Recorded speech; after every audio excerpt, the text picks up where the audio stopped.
Creepy. Yes, I'm having some fun with my overlay here. Hello, hi. We're gonna play some Dead Cells today. They recently came out with a pretty big patch for this, and I've been kind of playing with this off and on and as it gets updated. So I thought take some time to check out what the update's doing, talk a little bit about the game and what it does right, which is a lot of things, and maybe a few things that it doesn't do right, but we'll see. So let's get into it.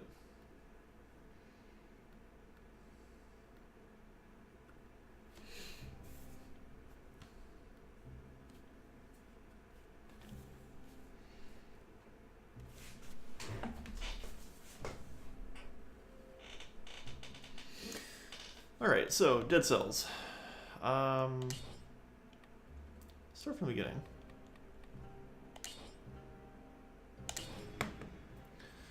So, Dead Cells is a very interesting rogue-like / light platformer that has been in early access for quite some time.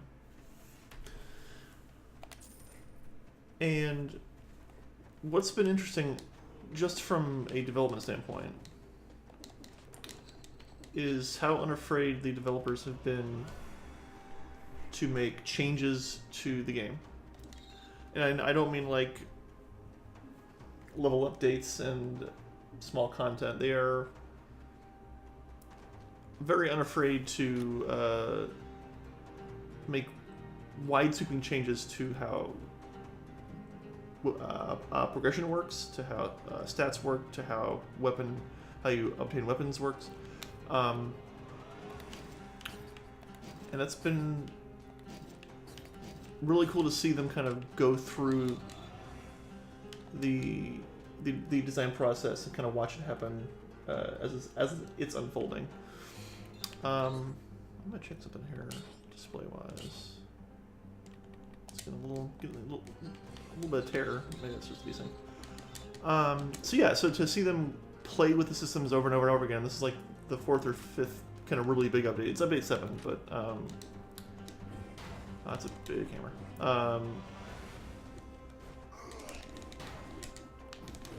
It's a lot slower than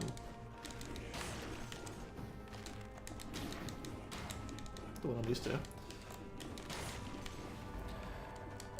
So yeah, so they apparently changed kind of how item unlocks and progression works a little bit with this update. We can try and suss it out. If we get really unsure, we'll look at the patch notes. But so yeah. So also, I really appreciate that they've stepped away from a very pixelated font and everything, which they had going from most of the interface, and now they've gone to this more rasterized anti-aliased font, which I appreciate.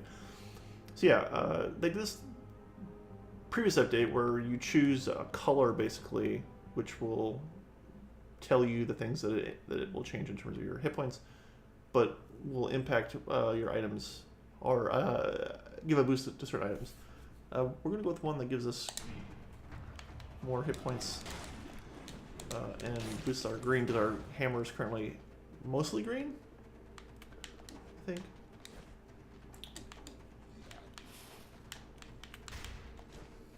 So I'm actually not a huge fan of this hammer. I don't like how slow it is, because one of the things that always impresses me with this game is the pace. Is it?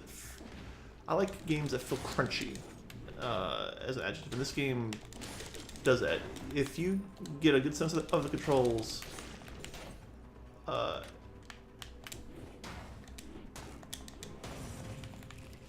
you feel like a badass, right? And that's really hard to do in games these days, especially if you play a lot and you get a sense of all the different kind of systems that are out there. It's rare that I actually feel like I'm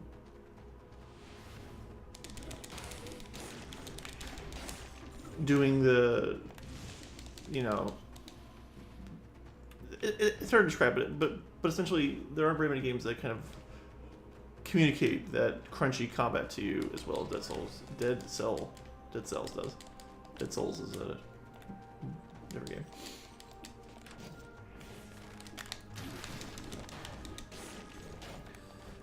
And it's super fast. You start to go by instinct after a while, which is, I think, is another good sign of the game. And I'll kind of go into things a little more as I don't think I've seen this before. Oh, okay, that's good. Interesting. So yeah, very tight controls from the beginning. They even with it being in early access, they've really got a good handle on making things feel tight, making things feel kind of have that crunch that I'm referring to. Okay, so yeah, so that's one of the things that they've changed, I believe, is how you acquire blueprints, because they weren't always just completely random. You had to unlock them with the cells, the blue currency that you occasionally get out of people. Enemies, let's say people per se, but so yeah, I really respect devs that are willing to try and iterate. You know, it's the iterative design that it'll be called sometimes. That I'm a big proponent of in general. I wish I could swap out this hammer. It's a pretty good grenade.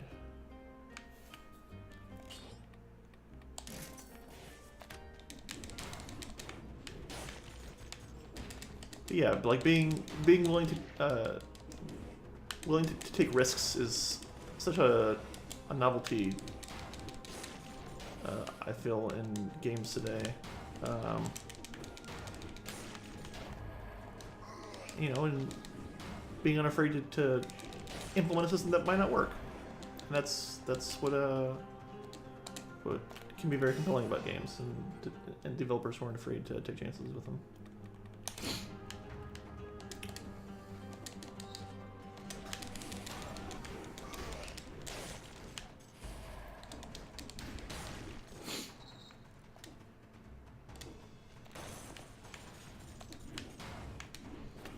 Yeah, the hammer is definitely not quite the speed I usually go. I usually really get into the kind of the fast swords. Feels really good. What is this? Some sort of a knife? We're not interested in that. Yeah, 2 of these. That's interesting.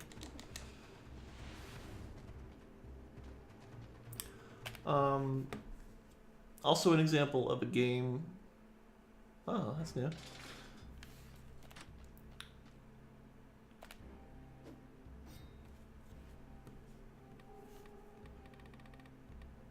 Okay, so we've changed. So this is still the same, where you're spending cells on these upgrades.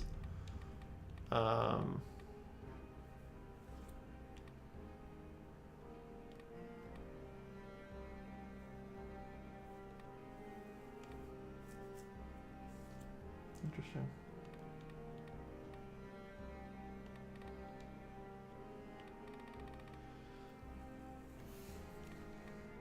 Yeah, slowly work on the health flask upgrade as a passive thing to progress on. And they've also changed. I think they've changed these mutations. Maybe after this run, we'll take a look at the.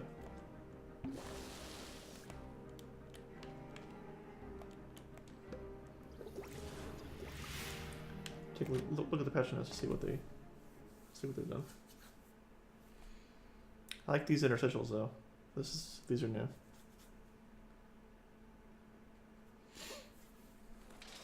Kind of help build the atmosphere a little bit.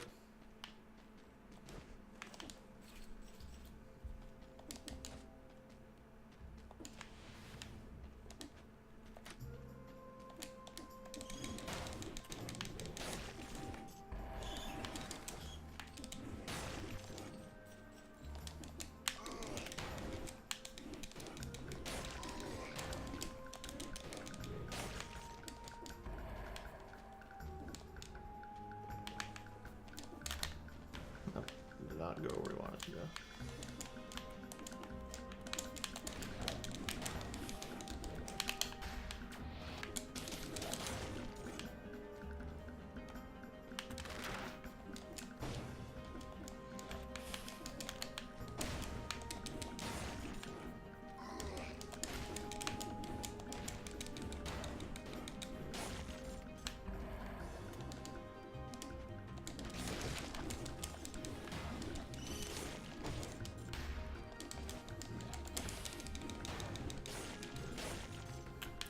Also, yeah, so it's been in early access for a while, as I said, and I know how you get that.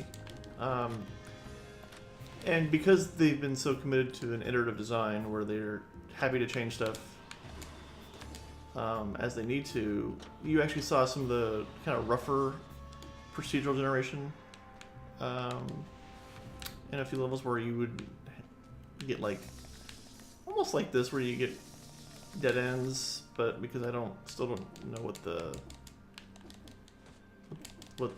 coffin does. I think that's just a thing I don't have access to yet. But where you would get like legitimate dead ends that you couldn't progress through, and that felt bad. But you know, early access.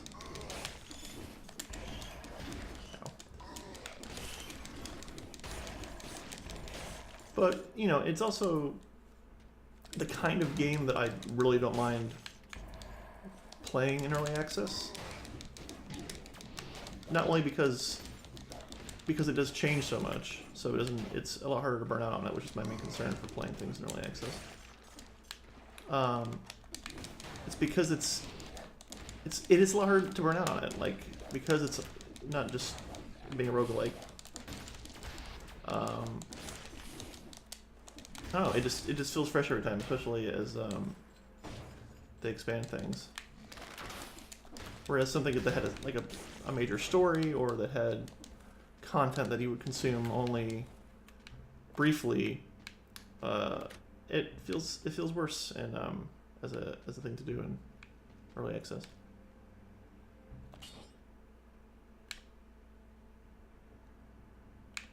Sure, I'm not really using the bow that much, so I might as well replace it.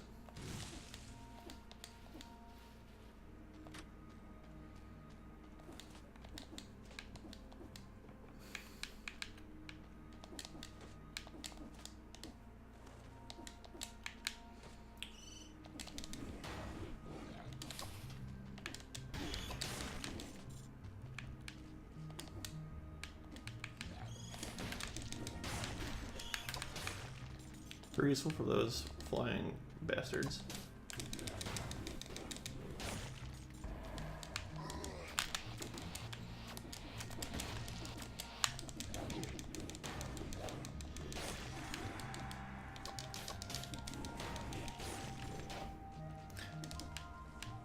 But also very good, this is at selling the aesthetic of the world. Like, it has its own flavor, which is increasingly harder, oh god, to do in games today. I feel like more and more titles tend to just go for a generic or a genre that's already seen a lot of play, and just because they know they can... Sorry, it's, as you'd imagine, interesting to try and talk gameplay at the same time, but that's part of the challenge of streaming. Yeah, it feels like its own universe. It feels like it's like its own world. Like, I'm a weird lichen, some sort of weird mold or algae that can inhabit the body of humans. It's just, yeah, it's very cool. It's doing its own thing, and I will always respect the game for doing that.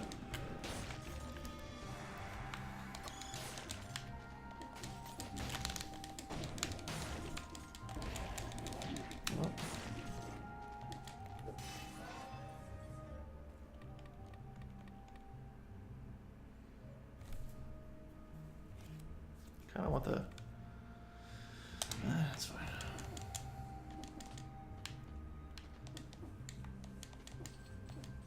And music scenery, the little kind of flares, the artistic flares here and there.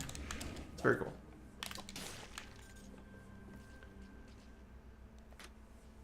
I really hate these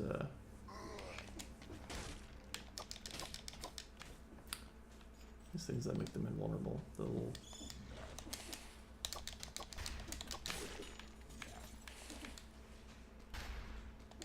scarecrows that kill them.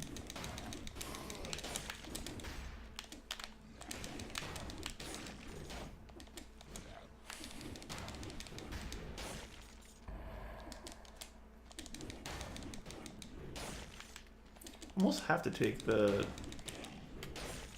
mutators, the thing that you can pick after each level. I almost feel compelled, and that's probably because my skill level, which is, I'd say, below average, but I get by. I've gotten to the boss. I don't remember if I beat him or not, but this is interesting.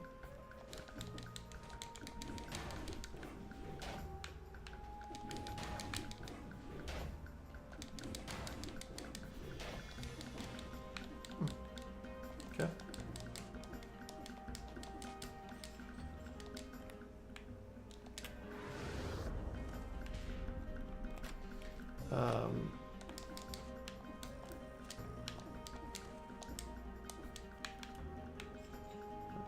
Yeah.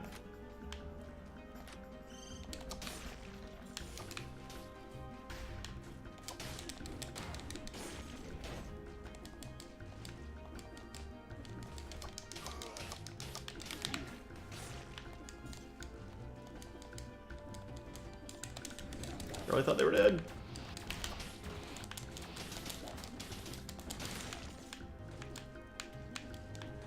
Alright, that's the thing I made.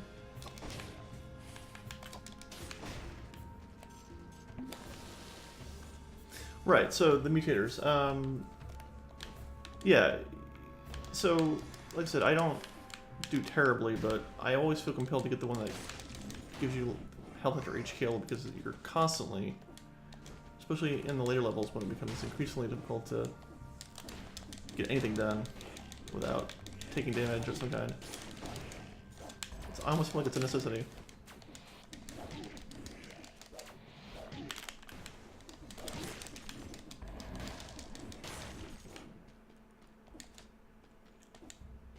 But yeah, it always makes you feel really good. It's very cathartic, I would say.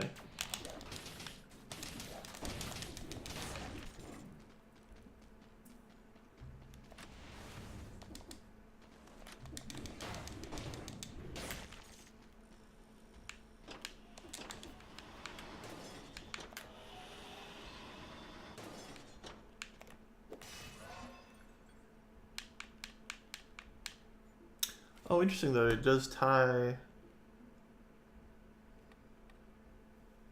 the mutators to a color now. I don't think it did that before.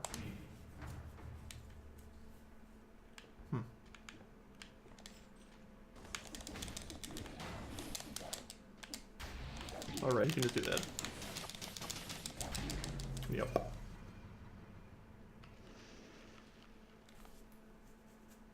Yeah, that hammer just, it's a little too slow to get me feeling super comfortable with it.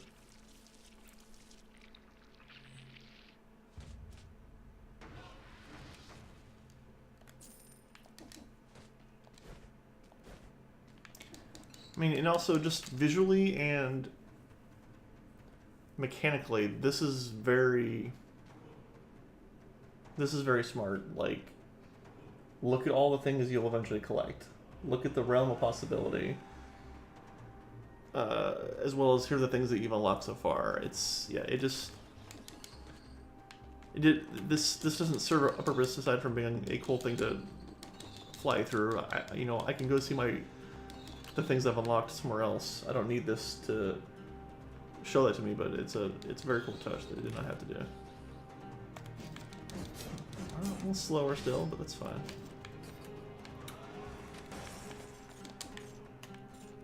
Yeah, shields I've not been able to really figure out as having a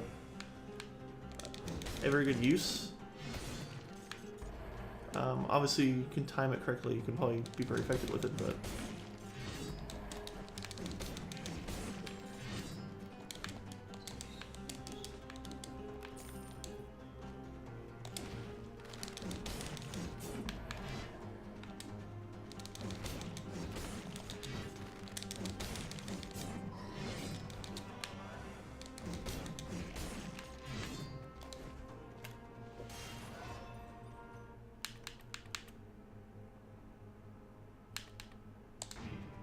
interesting. So it also changes the. I don't remember if it's new or not, but changes the how attuned with one of the colors your weapons are after you use an upgrade.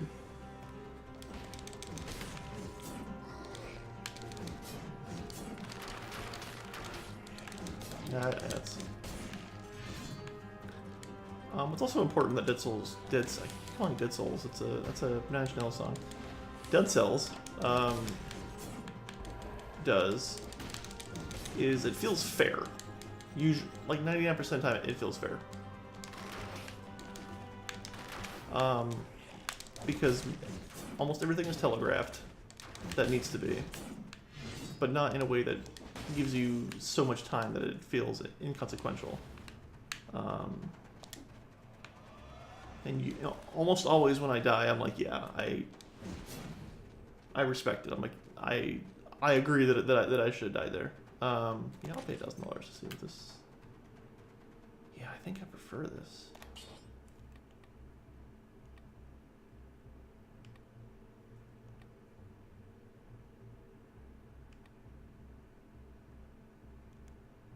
Yeah, I just. Oh yeah, that's so fat. That's so nice. Can I really do both? Oh yeah. I wonder if that was always the case or not. Although I like having a range thing, so.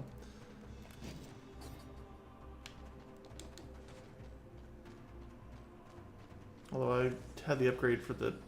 Alright, well the next upgrade will be red then.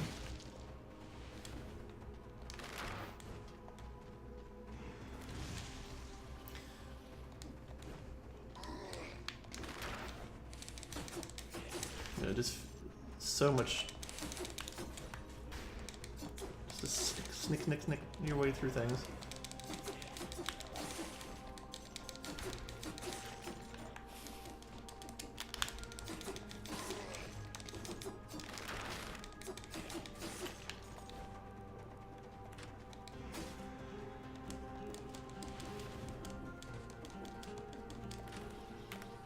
Well, sewers are.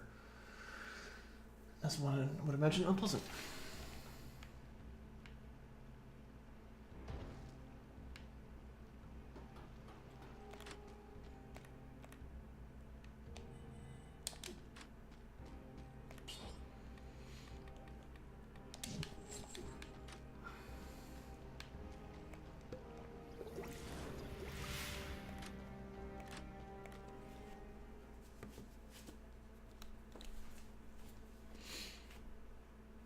But yeah, just how they were able to make a world that both feels alive and reliable at the same time is impressive. Like you know, there's. Oh, it was a minute late.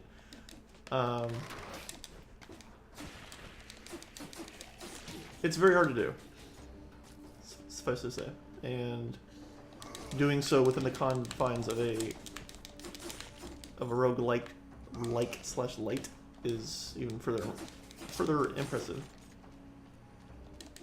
I don't know why I keep using that bow. That's not doing me any favors. Still don't know what.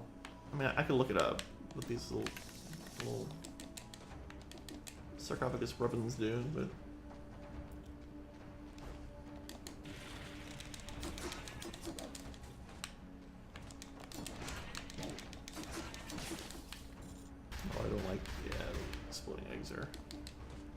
No one's enjoying exploding eggs.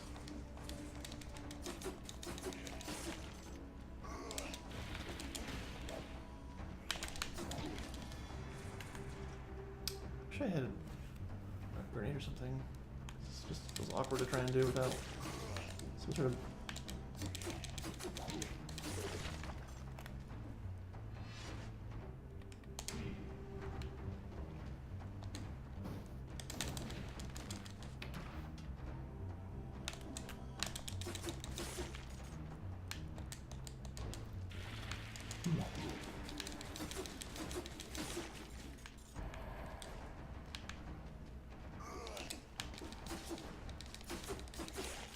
You know, they managed to capture, just progression-wise, letting you do the risk-reward of standing in slime, of cashing in your currency in between levels versus waiting. You know, do I hold these till I'm done with the next level, or do I cash them in now? So when I invariably die, I don't feel like I've wasted my time. Means that I can do it like any of my progress being able to be kind of locked in after just between one level feels good. You know, it's not like where all that work is gone completely because I happened to jump wrong and now I've lost all my cells, and you know, being able to kind of almost checkpoint your progress also feels really good. It's also very smart and very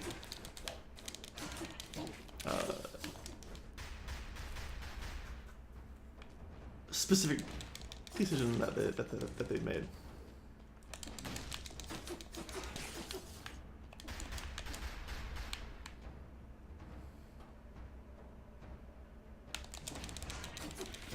Yeah, I really wish not having grenades kind of bums me out. Oh god! Oh god! Oh god! Like, you almost have to have regenerate if you're not godlike at this game. Or the vampirism, or whatever the mutator is that gives you health after killing things.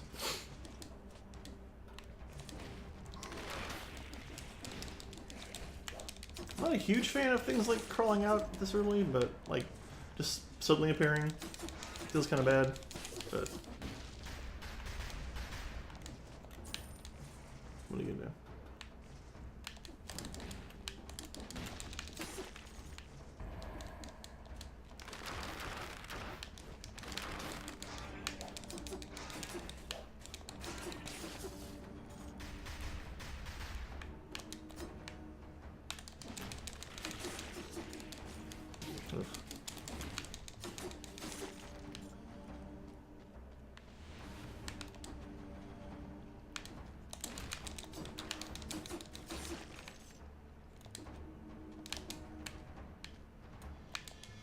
Oh, that's, yeah, falling from it. Luckily he wasn't...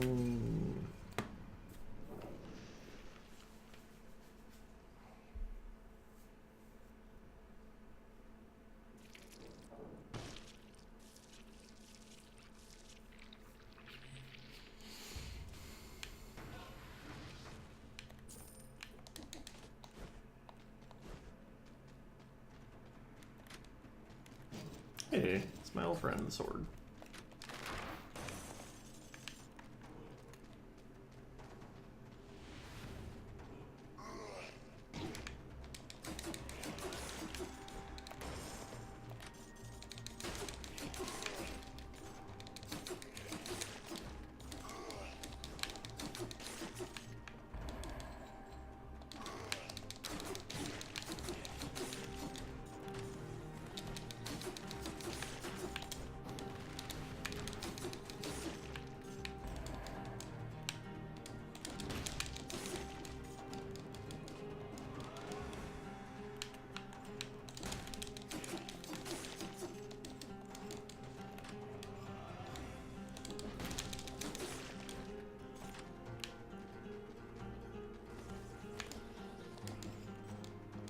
I should be more cognizant of the runes in the walls, which show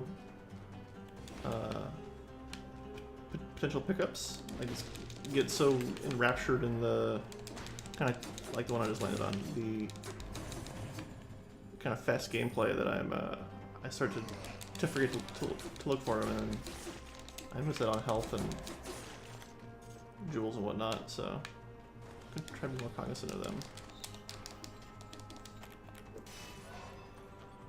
Yeah, we're gonna go red. There's not to.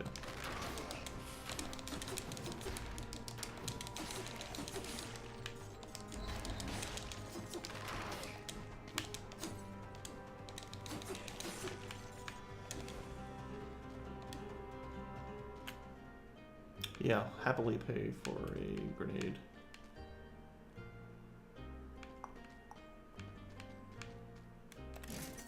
I get both.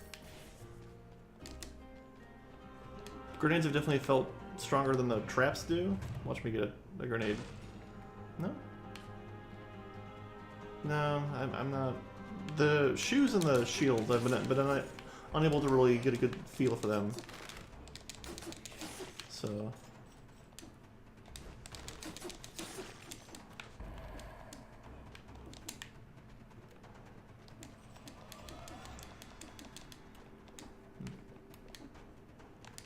never fall that far. That's also a very smart thing to punish you. Just instead of punishing you with taking fall damage or something, it's a stun, right? Which is almost is actually worse because it. We don't have something that actually gives damage to burning targets. So let's put them on fire. And then, yeah, we have ourselves a little combo, which is fun.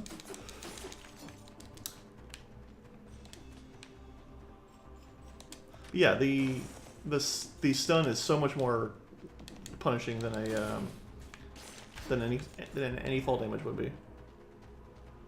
Because taking control away from you in a game like this is devastating. Sewers again. Yeah, these are very cool. Little interstitial that they didn't have before helps build the tone a little bit more of the story. Like the malaise, I don't really know what that is. I'm guessing it's part of what's giving me the ability to do what I'm doing versus what's impacting the rest of the land. I don't know. Keep picking away at this flask. Go back to our standby necromancy.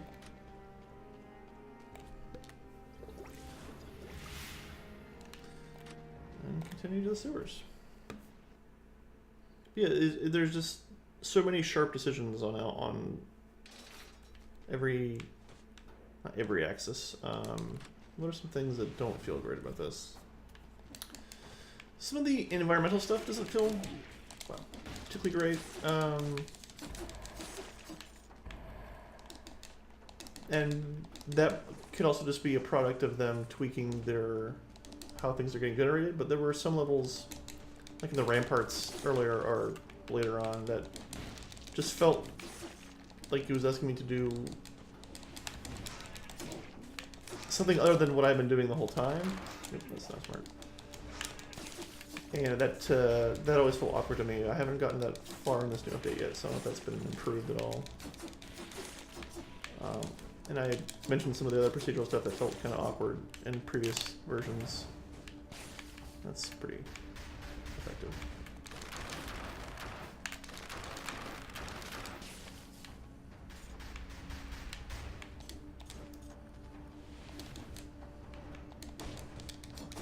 I keep thinking they're wearing a little bow tie, little bows in their hair, but those are just gross eggs that they're carrying.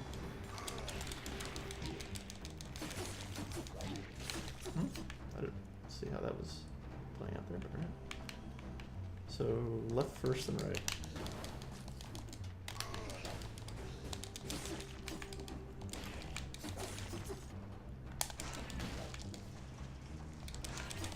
Nope.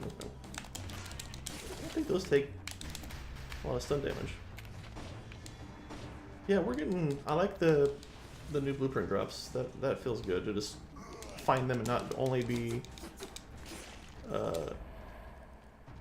required to unlock them via cells. No, I don't want your weird slime bone that you're throwing at me, sir. Thank you. Nice little fade back from.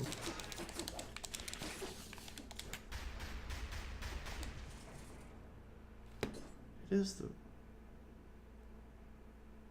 Yeah, left and right for maximum effect when we want to use it. Yeah, art style animation is very smooth, very solid, fits perfectly with the atmosphere that they're going for, which is it's a little atypical actually. You know, it starts off kind of you're in a dungeon, but wow, that's very tasty. Ammo stuck in this.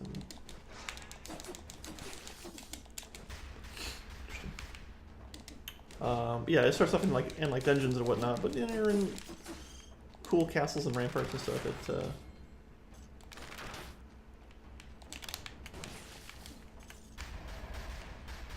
Yeah, it's got some nice variants to it. Ooh, a frantic sword. Sounds like the kind of sword I could get behind. That's a lot of things happening. Yeah, that was dumb.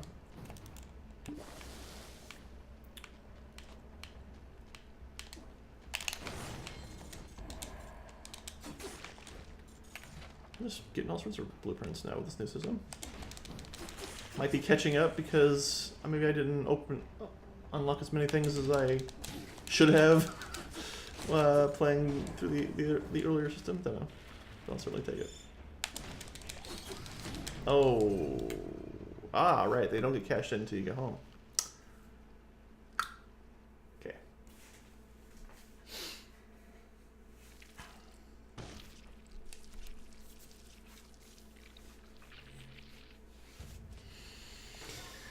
Oh well, yeah.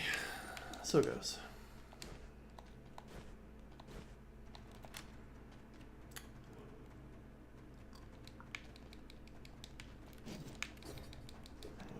The kicking is just...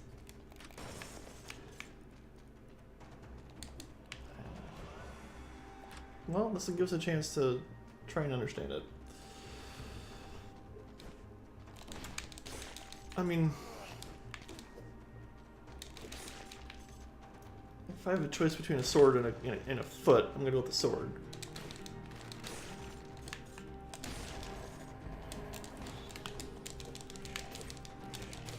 It just looks weird too, like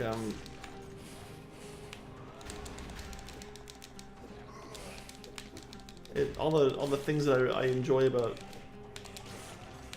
the game are drain away slowly when I'm doing these awkward high kicks to kill stuff. So.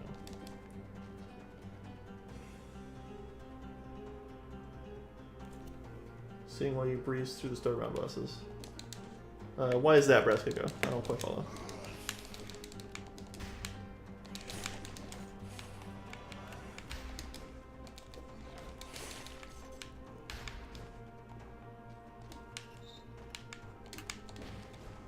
Although I recall a lot of panicking and frantic bosses in Starbound too.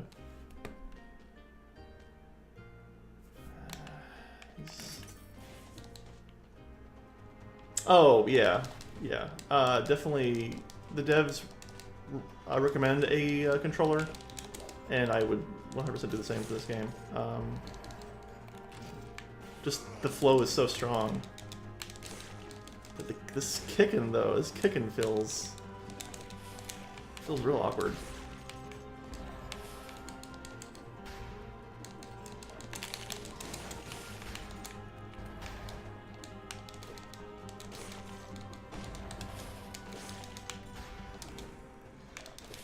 And kick, and kick.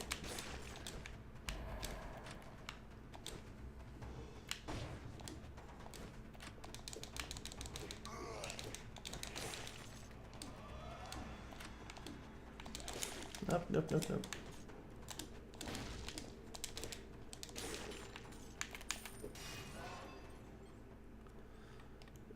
Yeah, I guess keep with red because of our kicks until we find a sword, maybe, hopefully.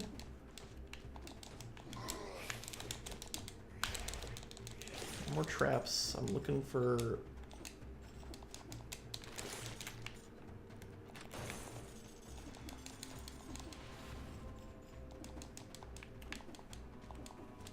mean, I can just pull this sword out real quick if that's all right.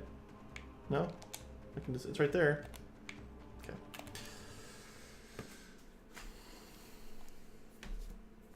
So yeah, also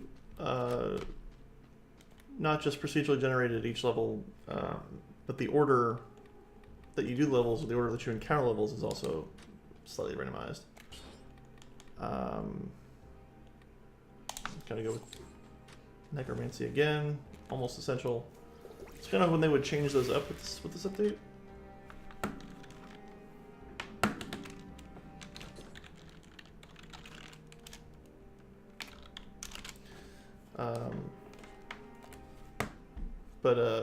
Yeah, I mean, although I guess I prefer the stability of knowing the mutations I can choose from instead of having to hope that I get the one that I want.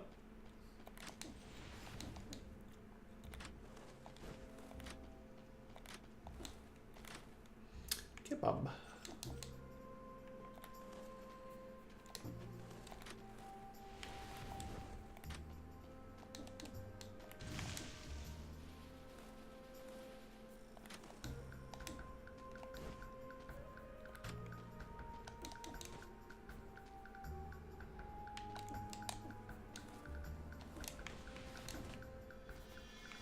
I'm not missing any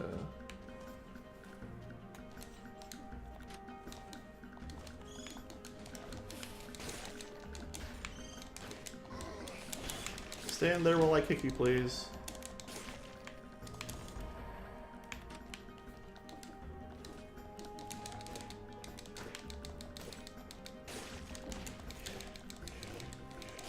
Yeah, it's certainly fine. It's doing damage to them, but it doesn't feel good. It feels awkward. It feels like it would be a literal the thing you have to use when you have no weapon at all, versus a thing you would want to reach for. No, no, no.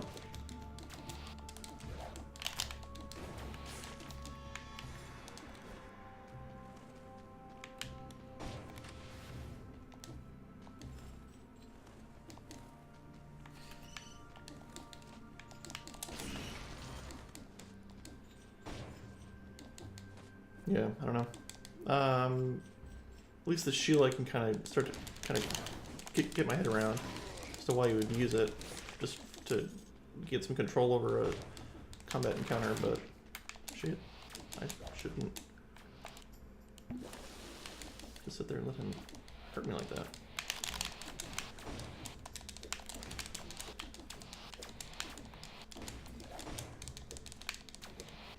And the hitbox on the kick is a little weird. Yeah, just...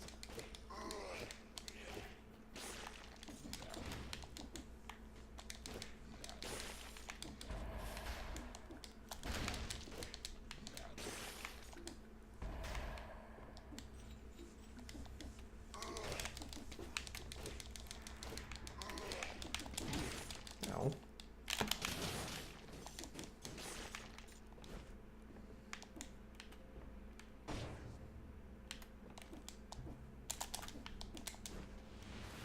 I'm just gonna try and outrun him, because I don't really... just find a sword, man. I don't really feel like taking these guys on, which is not actually a... Yeah, I didn't enjoy that at all.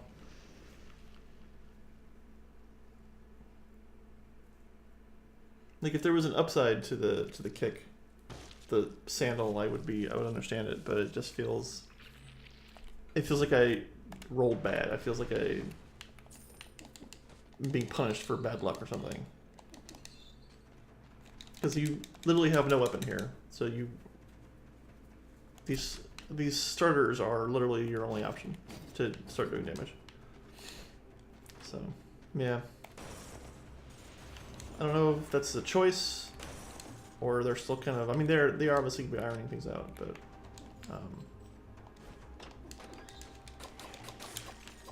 yeah, see, that's... The swordplay feels more like what the game is built around.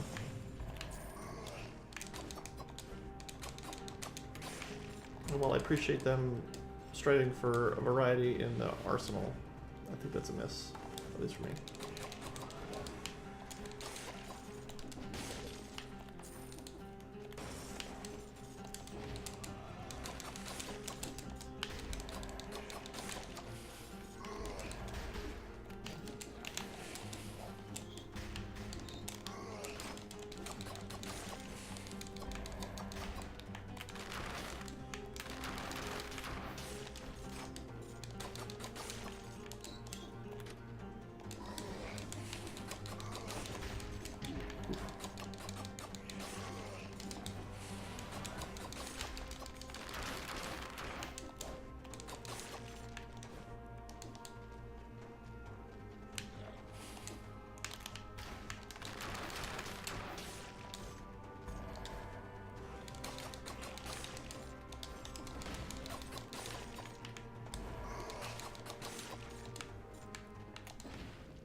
Also throwing out a stun grenade, yeah. Yeah, definitely interesting, kind of a Borderlands-esque rolling of weapons. Where weapons will come with little modifiers on them that don't make a ton of sense, but feel good to find and try and put to use with whatever your kind of setup is. I mean, the ultimate goal in a game like this that relies on a semi-random pool of items to use is ultimately trying to make you feel or let you build sort of a set, or like you to build like a weapon set that you want to work with, or you want to build combos around, or you want to match things with, right? Like you want to get things that give burning to things that have a bonus for burning. You want to match up status ailments. You want to match up damage types, and so when you're dealing with a random pool like that, is there a map? I forget. There's a map.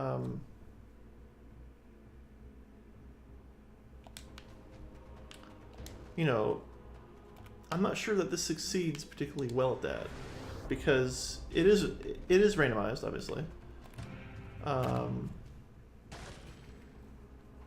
And there's some decisions that you're making between do I take this and go? Do I like this? Do I prefer this style of combat? But it doesn't really let you build. I mean, in as much as other games like this, like another game that I will definitely be doing a Let's Talk on is going to be Binding of Isaac, which took that mechanic of here's a pool of random items, try and do a run of through our game with whatever you find, and do your best. That does it that does it almost too well. But I feel like they're kind of scratching the same itch here. They're kind of playing with the same idea that, I see. Yeah, so it's also cool that you, there are multiple, you can kind of choose your path, right? You can go to the sewers or go to I much rather prefer the promenade.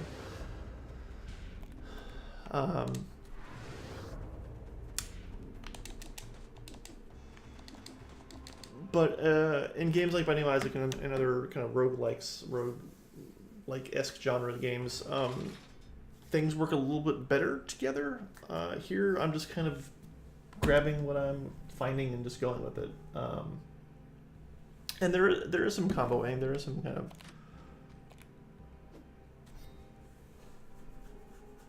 It doesn't seem like a particularly great trap.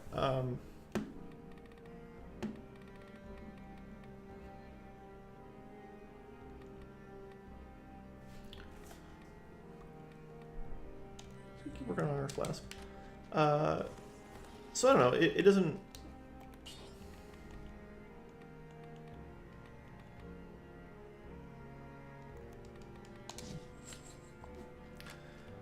it doesn't feel like the decision making is super strong in that respect in terms of deciding what you're picking up. But I feel like there's also these mix of items that don't work well together at all, including like the shield and the sandals. That it feels harder to. Oops, that's poor. Wow. Yeah. So pretend that didn't happen. It just feels harder to build a combo set or an arsenal that you feel like you've kind of put together based off of the choices that you've made. Whereas it's like, oh, I cobbled these together. I'm doing some damage. Here we go.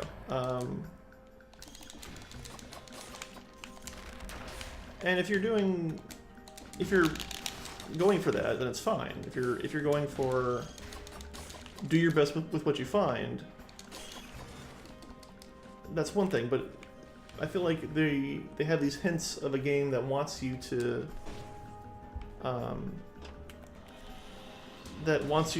make more choices about the things you're picking up and think about how they work with what you have already, and if this is a good addition to my arsenal right now. Whereas here it's just like, well, I have this, I found it, maybe it'll work with what I'm doing. The fact that it's randomized is just a fun thing, just a fun aspect of this crazy world that I'm in. So I don't know, I kind of wish they would they would pick a lane, either go less random items and more combo stuff. You know, sometimes having your item selection be just random for the sake of being random it's not worth it. Just to say, oh, we're a roguelike, we have random items or a random pool of items. Come play with us. Sometimes you need to kind of think about why you're making this choice when you're making these choices during design and development. Because there's a very solid core here. Like the combat feels tight. Like that's, you know, the current argument against games like Destiny, but that's kind of one of the problems with a game like Destiny right now is that, and it's always been a problem with Destiny in general, is that the game itself feels really good. Like the shooting in Destiny feels really good. No one's gonna say Destiny has bad shooting. How do we get that room? That didn't do anything. But it's the decisions that are built around that system of combat that can be problematic. You know, it's if you make choices for the sake of the genre, or make choices for the sake of why you built the other parts, you can get into trouble. That's obviously better. They're yellow and sparkly, and that's exciting. Let's not take much damage that we don't have to here.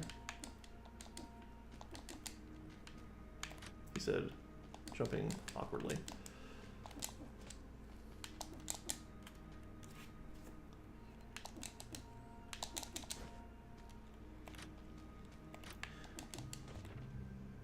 I don't know what that is. I don't know why I would... Oh.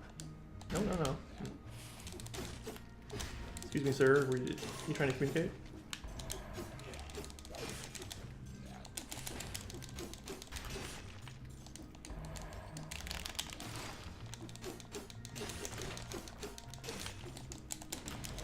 Nope.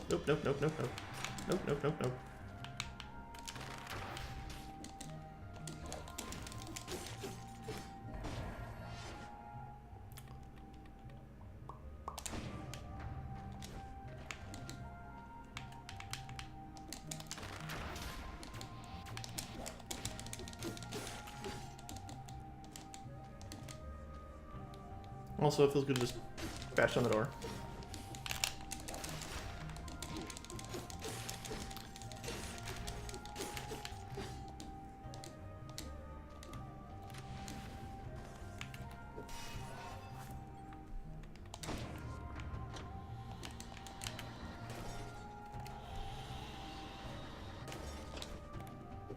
Getting pretty lucky with the drops here. So at level 8 now.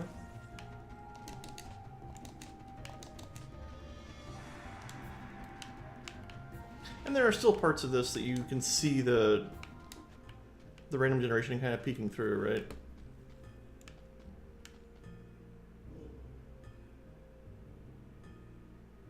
Blocked attacks make the enemy's teeth fall out, 1 per enemy. Woof. That's a unfortunate way to put that. I'm pretty happy with the current build, all said and done. The awkward potion being thrown out with the arrow is nice for range stuff. I might make it to the end of this one, actually. We're doing alright. I say that, and then I get murdered in the next area, but you know.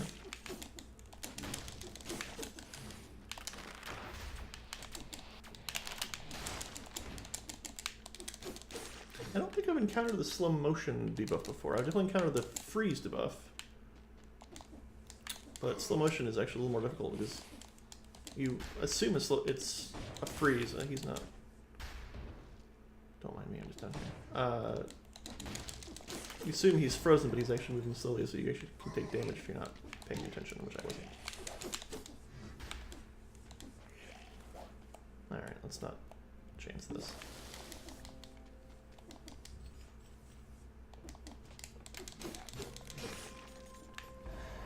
These I feel a little iffy about. The training dummy invulnerability thing that is randomly sprinkled through levels.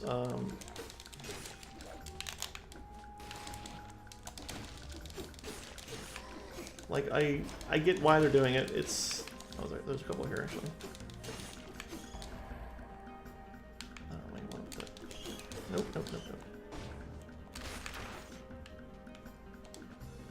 I feel like they could be. I feel like there should be some other. I need to be less liberal with where I'm throwing those. There should be similar challengey things that they sprinkle in as well. Because you see them in every level at this point, and it's like, okay, you know what to do. Kite them out until you can't. Or like run in there. I don't know. It feels like it's a cool one of multiple types of threats that would be interesting to try and think about instead of just the same thing kind of over and over again in terms of, because it changes up the combat, right? It changes up your combat math. Do I go in and excuse me, sir? Thank you.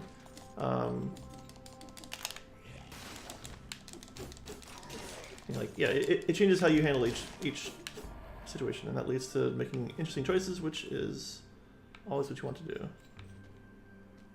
Clearly there's some jumpy, scaly thing that I don't have access to that multiple levels have hinted at needing to be a thing.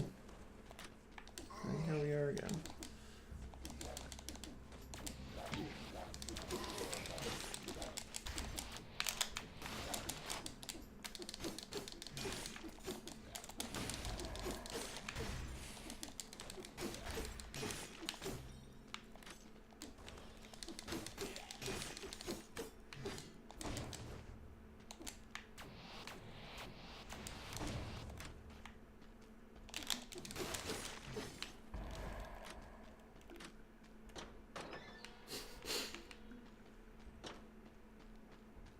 Always check. Well, I guess this is just do that right. Which is also, I've seen this in a few places where we'll have what could only be accessed from a different part of the level. I mean, there might be tunnels beneath or that reach there. I never know if it's an actual thing that I've missed or if it's just to support some other map architecture that I'm not familiar with.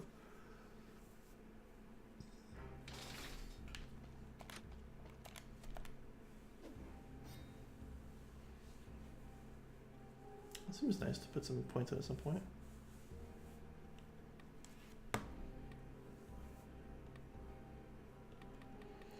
Yeah, like I feel like this is what's worth actually putting money into. Let's get that early health flask, or getting more more doses or more shots of the health potion. Can't take that now. That's interesting. Except grenade. Why not grenades? Why not Zoidberg? Why not grenades? That seems good.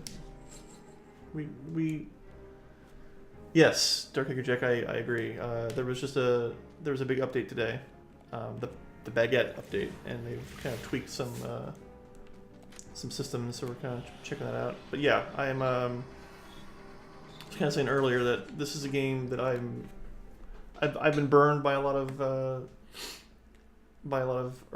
early access games, burned out on, and this is one that I'm always happy to come back to and see how they've iterated on their design, because they aren't afraid to do that, which is something I really respect in game design, when they're not afraid to try something and then break it and come back to it.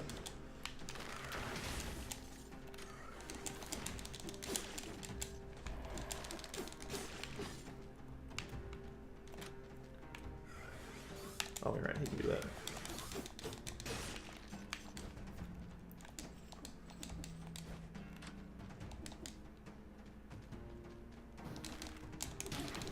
Also good to see you, Jack. Appreciate you coming out tonight.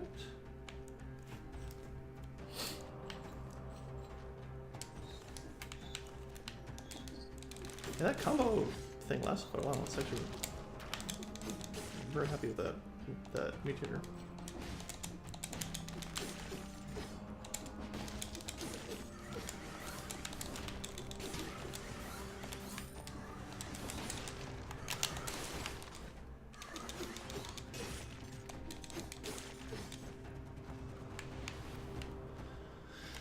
It's the teleporter to nowhere.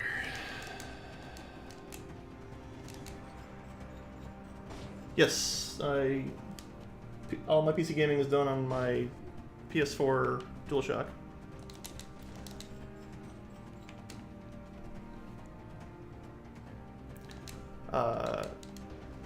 That's kind of it's my go-to, for sure.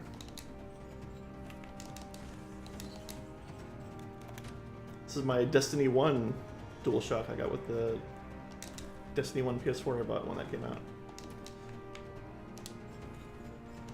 Because I can't say no to MMOs.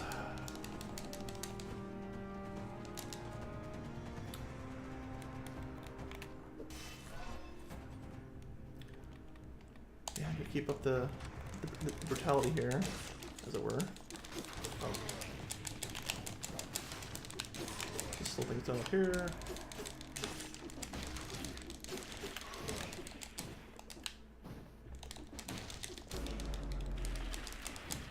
I don't know what that sound means. Sounds like he's getting very angry, is what it sounds like.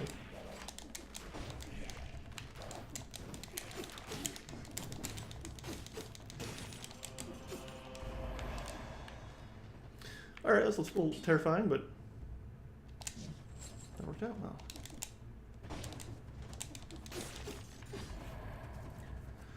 well. Yeah, Jack, I bought Destiny 2 on PC.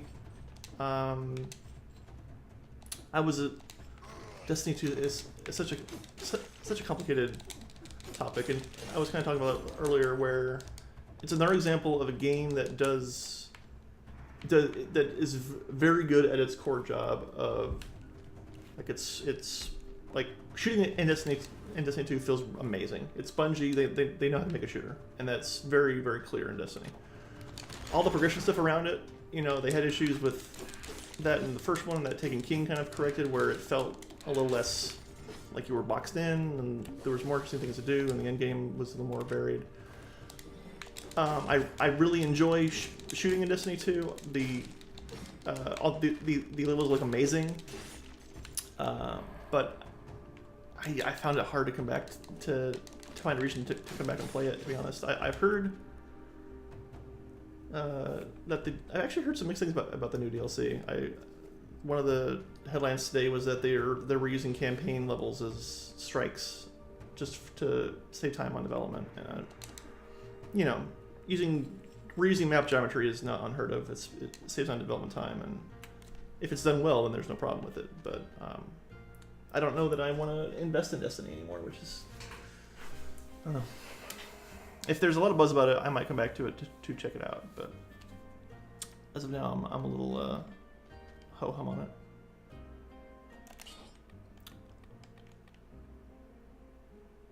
Now let's keep the freeze thing going. Have you played much Destiny, Jack? I'm not sure what your history with the franchise is.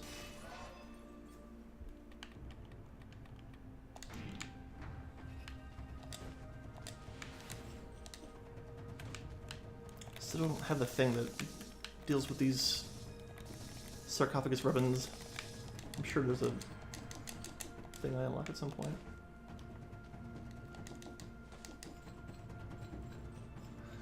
Yeah, I actually had to. I've been writing the Humble Monthly pretty regularly, but I'm gonna pause for this month because I already own Destiny 2, and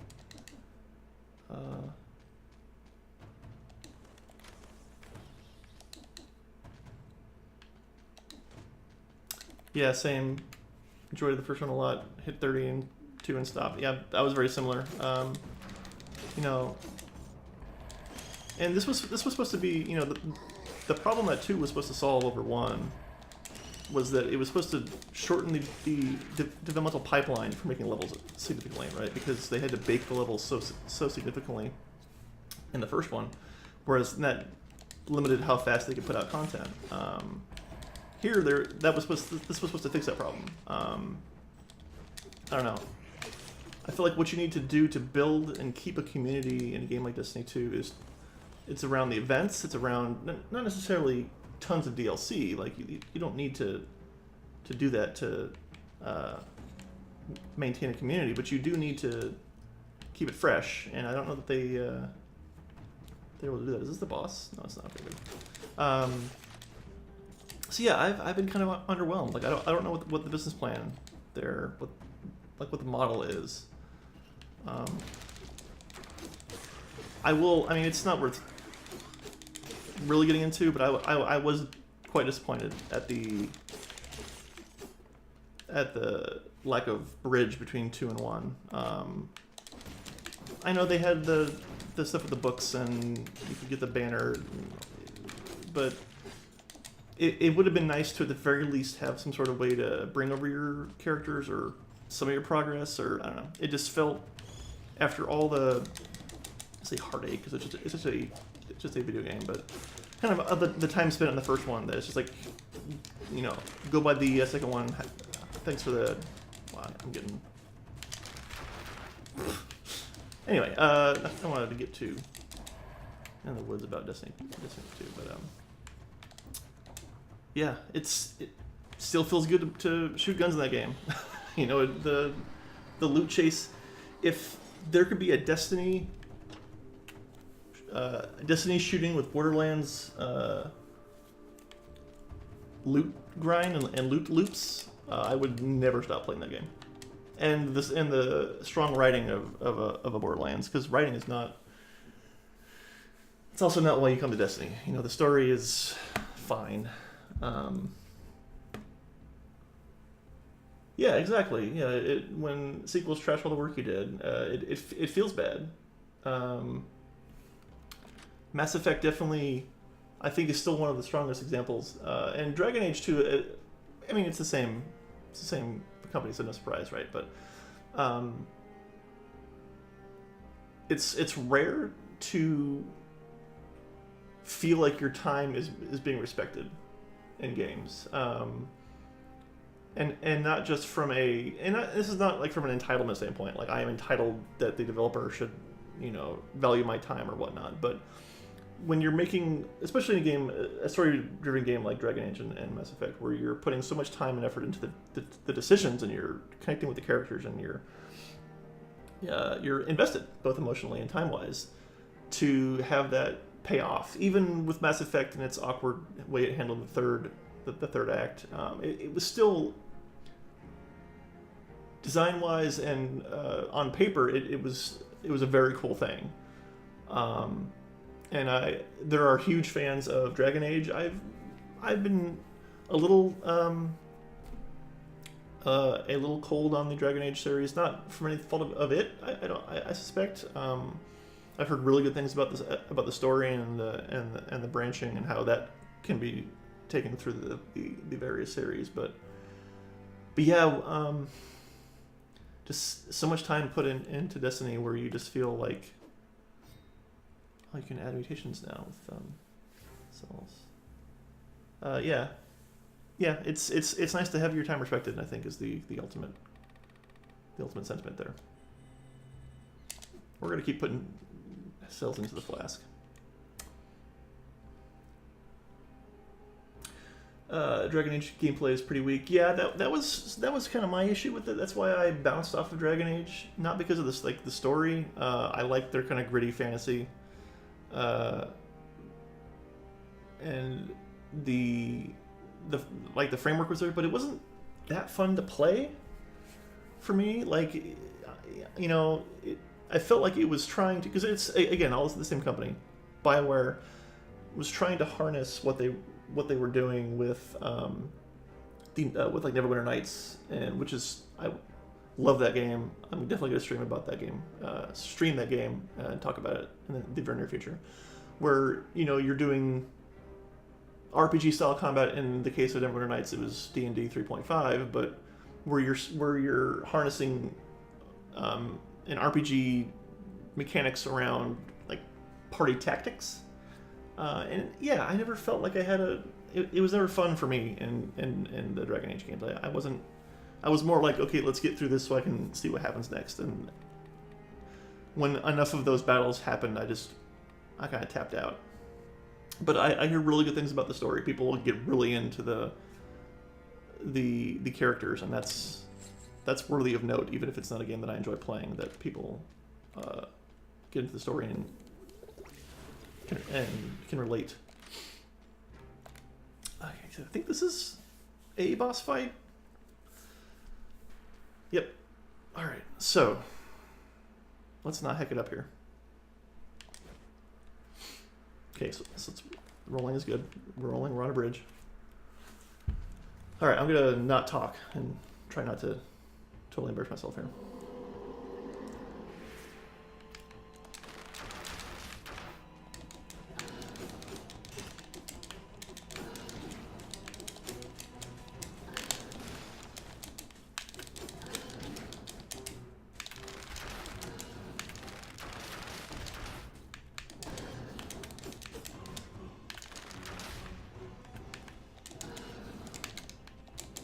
Alright, those don't, man, I've done anything to them yet.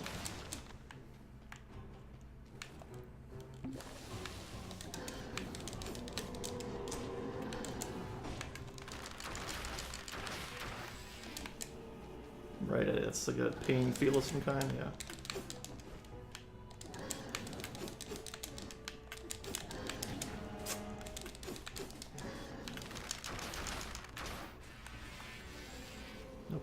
Nope.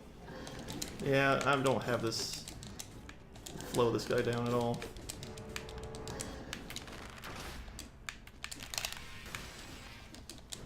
Nope, I don't want to be in that.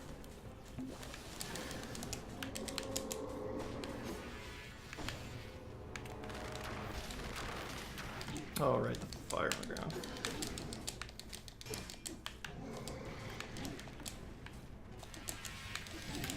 Yeah, this is gonna work.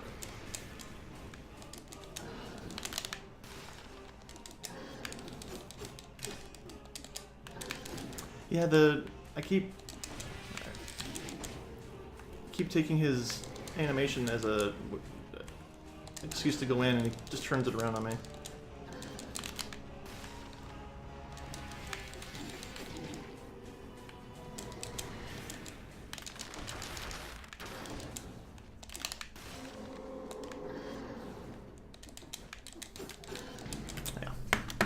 Yeah, I didn't have a good read on his loop. I'm guessing that's not the last boss with as much content. That's as far as I've gotten in general. Is I fought him 4 or 5 times, and either have a very awkward setup or just haven't fought him enough to get a good sense of his rhythm. So,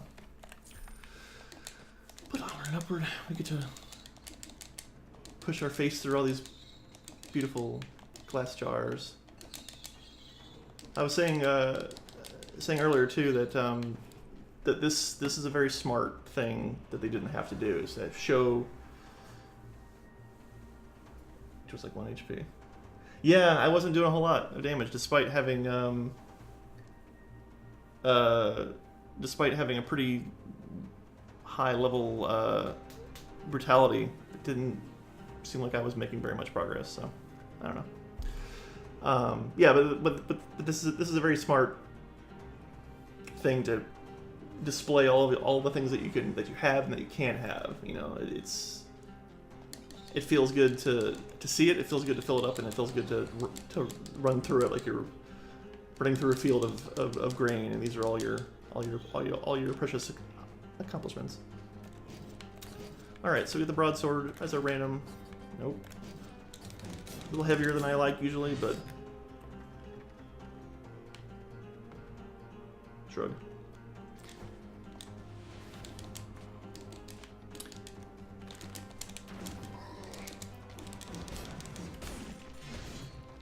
Does have a really nice range on it, despite the speed difference to the faster swords.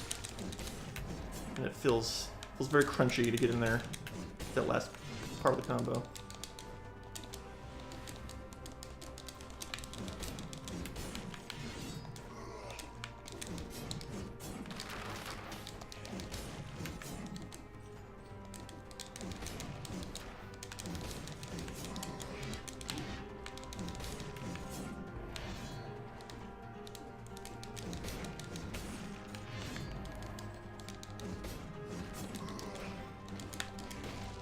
Oops.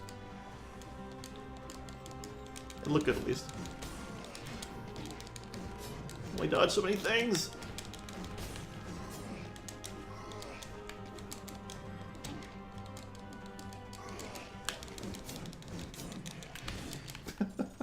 Okay. Come on, starting enemies. Go easy on me. Suddenly I'm having trouble with this shit. Alright. Yeah, it's... What this game also does really well is it plays with the pace of combat, because not every weapon has the same rate of it, the same rate of attack. And I was complaining about the sandals earlier, where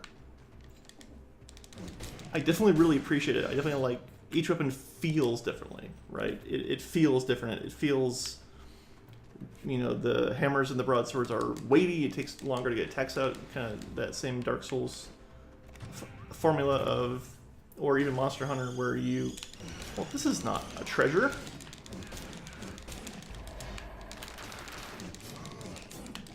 How embarrassing. Don't get killed by the zombie. Don't get killed by the zombie. Yeah, where weightier weapons, you get the benefits. No treasure. Bum deal. You know, they take longer to swing and they do more damage, but they also play with that pretty extensively in this, I feel, with you get kind of the double swords and the double daggers. It's actually a lot more like Monster Hunter than I'd say. Yeah, Jack. Saying the choice and agency in the game is God tier. We were kind of talking about that a little bit earlier, and to that point, the only thing that, and I think they're still kind of playing with this, that I'm a little iffy on. Is this ranged? Oh yeah. Is something like Binding of Isaac, where you have a massive item pool that you're of potential things that you can find as you're going through the game, and you sort of build this, let's say, deck, to put it in parlance of hang on a second. I'm gonna see if these are better than what I have. you're essentially building a deck of items that you're collecting, and there is an interesting choice similar to Binding of Isaac, where as you come across things in this random pool, the decision making that you have to go into, like now for example, like money isn't really a problem, especially with the upgrade that lets you kind of keep some of what you've accrued the previous run. It's a choice, right? Like, do I want to go red? Do I want to go red-green? Do I want to go for something slow that does stun? And then they sprinkle in these modifiers on these weapons, which is actually very cool, which is the more random element, where these don't always have this. Like, the Nutcracker one doesn't always have the burning buff to it, right? So they add these kind of little knobs on these that can just suddenly happen. So there is a decent amount of choice and decision making to make, which I always really appreciate. I just feel like maybe the pool is a little shallow of things that you can get, and I know that expands with accruing more cells and unlocking more blueprints and putting those cells into those blueprints. But I feel like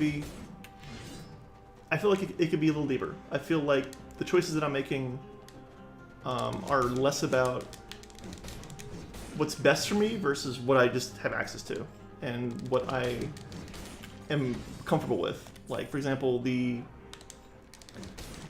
I had the sandals earlier that I really didn't like those, and that was my starting weapon. I didn't actually get a new one for, I think, that whole run, actually. And that felt real bad. I didn't have any choice in that. I didn't have any way to change that choice or, bring that choice to bear anywhere else in the game, and that still feels bad. But I know they're not afraid to iterate in this game, which is a huge plus, and you don't see that as much as you should. So I'm confident that if they see that as a liability, that they'll tighten that up as well. We'll go red. I do like what they've done with how they've improved the color system in terms of, like, this here.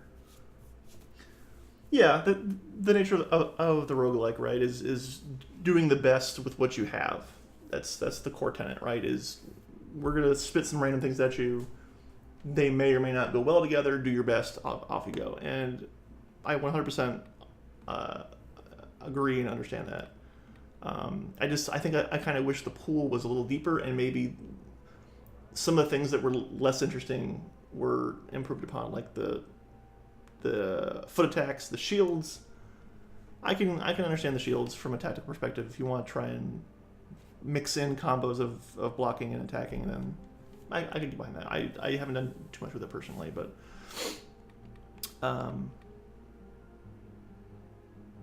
stay the course of red.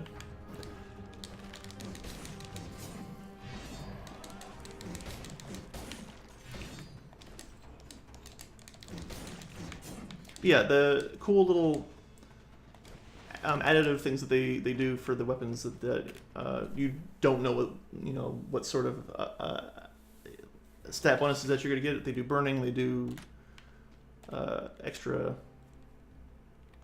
and this is also the thing, right? Like, this is an interesting kind of another inflection point of the choice, right? Like, personally, because I've been struggling to get past the first boss in general. I mean, I've been playing this off and on. I kind of check in with every update and play a little bit. I haven't, spent tons and tons of time on this game. So I tend to been working on the health flask upgrade. But if you feel comfortable just having 2 shots, you can start to expand that pool that I'm talking about.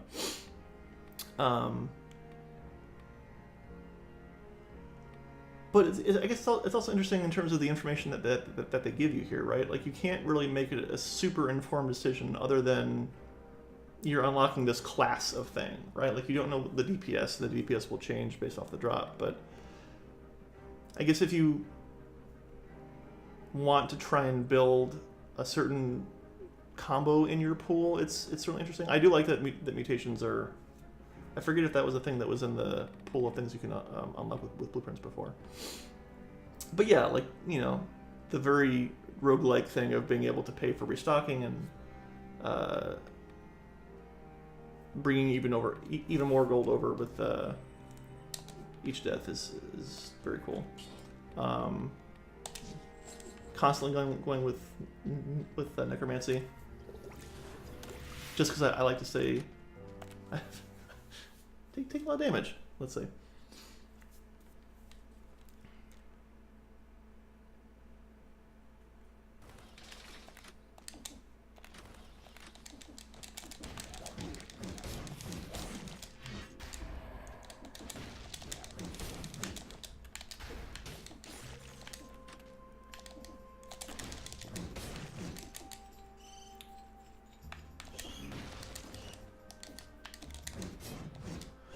I think the crux of my main issue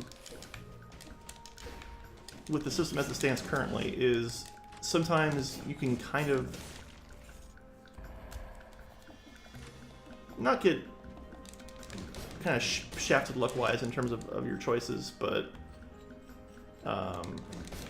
feels like some of that agency has been taken away because, well, I didn't get drops that made sense for what I was doing. And that can feel bad, but I think there might be enough here that can balance that out, to where it's certainly not a huge knock against it. I just think it's something they can tune, and I fully expect them to do so because they've shown that they're very, very interested in doing that.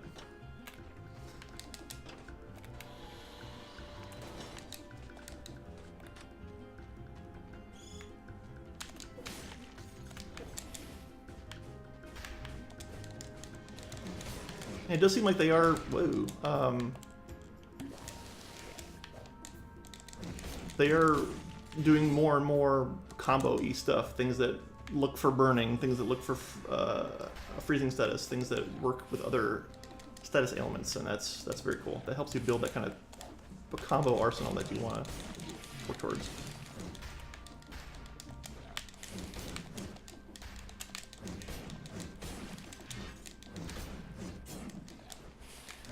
Yeah, I've actually spent quite a lot of time with Binding of Isaac, both the original and the Rebirth and the Afterbirth expansion, and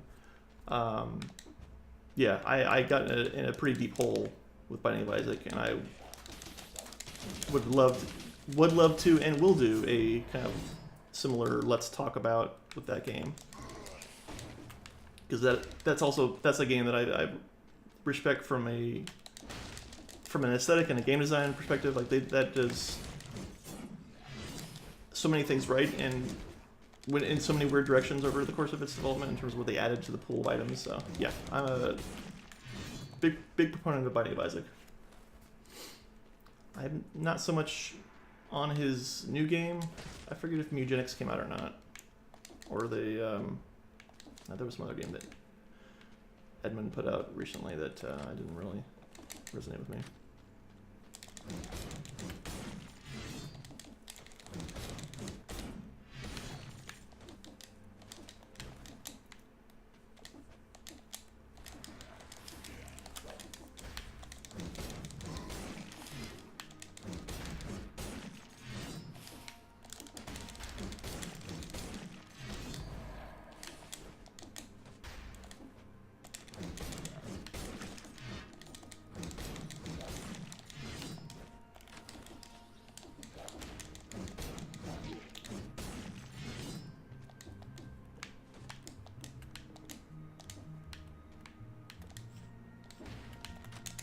Should always break those doors down. I don't know why I don't take advantage of that more. Nope.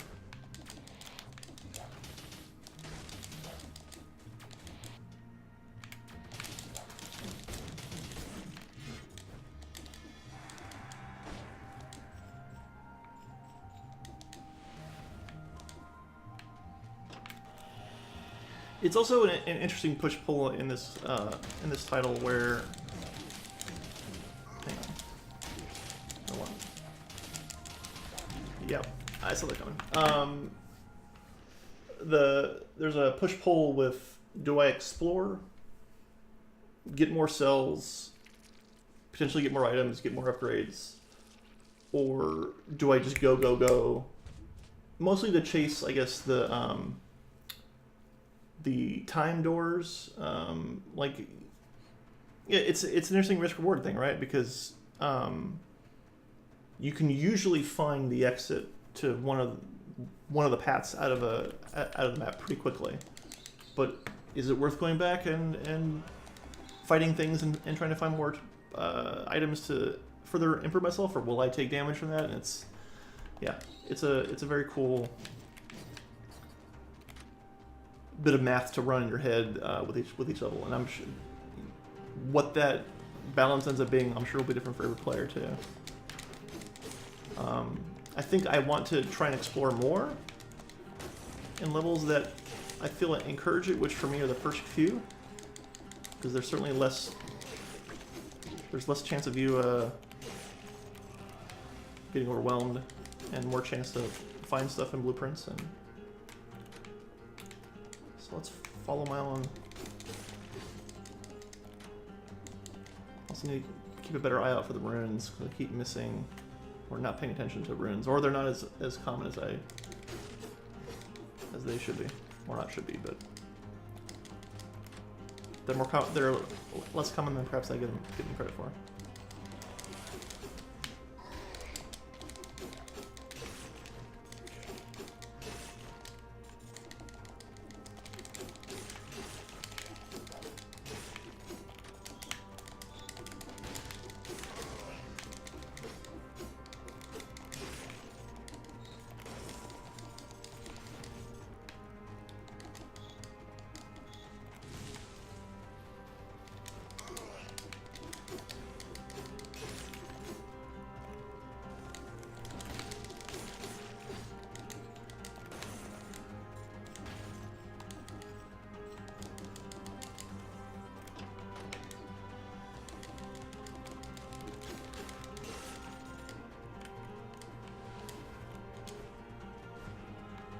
So yeah, let's flesh out the level. Follow our own device. We're not interested in any of the time doors. I usually don't give anyway, so why not? Probably could have teleported back actually. Why not see what else you see? Already we're reaping the rewards of exploration.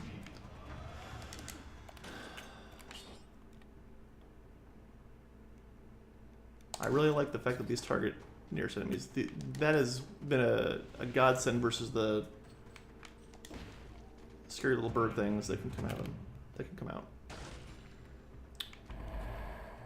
Sure.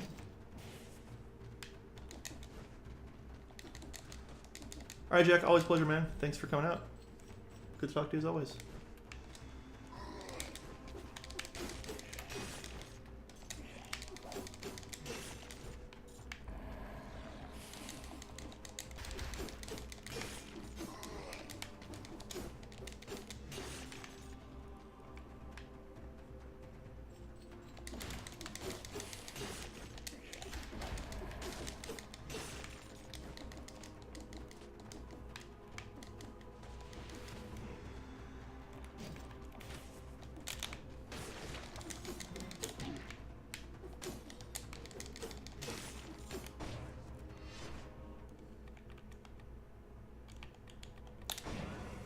Brutality has been the name of the day in terms of my selection, not my ethos.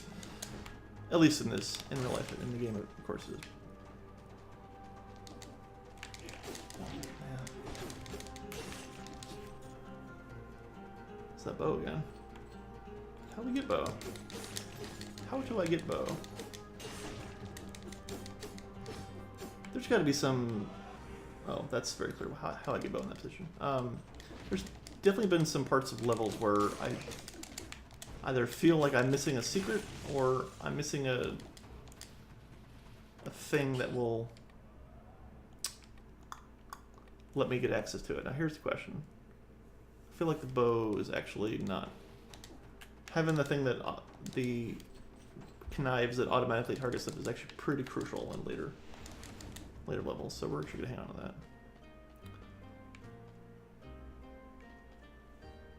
Victims burn.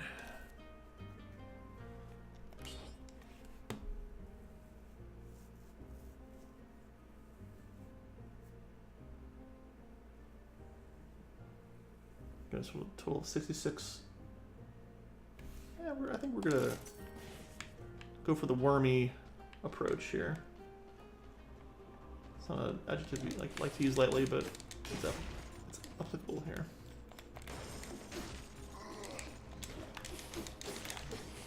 Ow.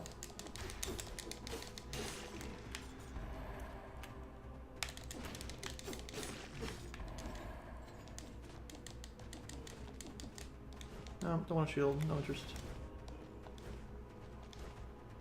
Alright, so we do have our... We've seen most of the map? Let's see all the map. Do it together as a family.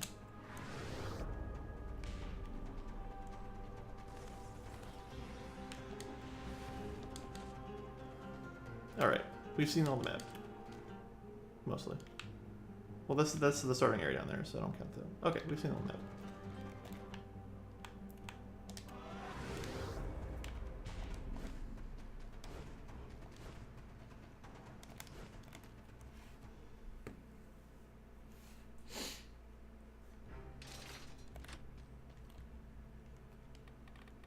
Yeah. Picking away at the health flask.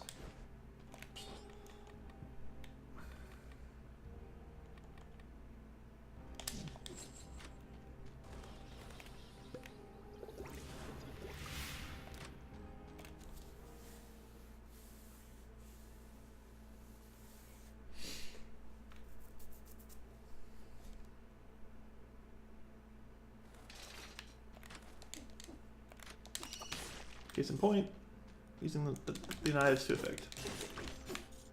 Save that kebab for later.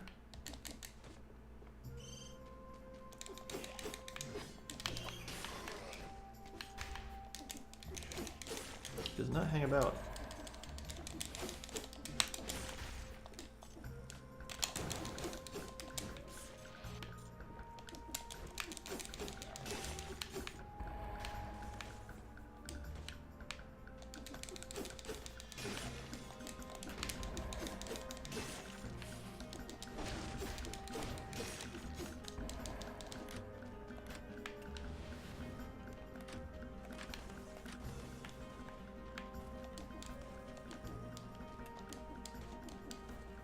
Yeah, again, no discernible way to get up and get that rose. I want that rose. I want that. Whatever it is, I want it. I don't know what it does, but I want it. 'Cause it's gotta be good. See, we hadn't spent all the time exploring. We would have been weaker, but been access to that part of the level. There's no real way to know if that was the right twitch or not, though, right? Like, that's ow. That's ow, I said. That's the first word for you.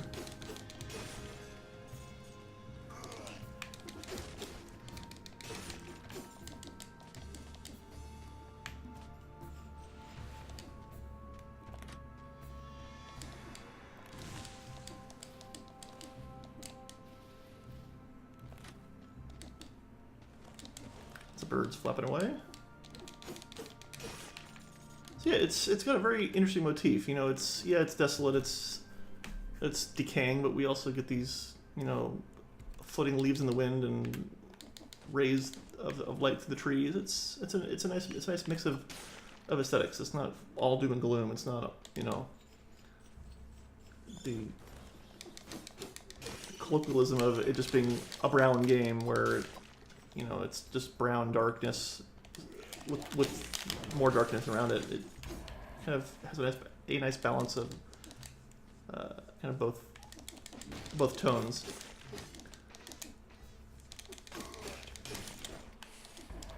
Nope.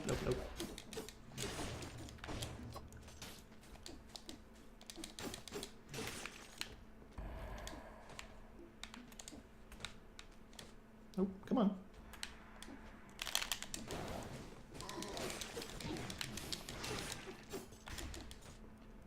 Well, that's adorable little worm thing with a bow that I made. I'm very proud of that.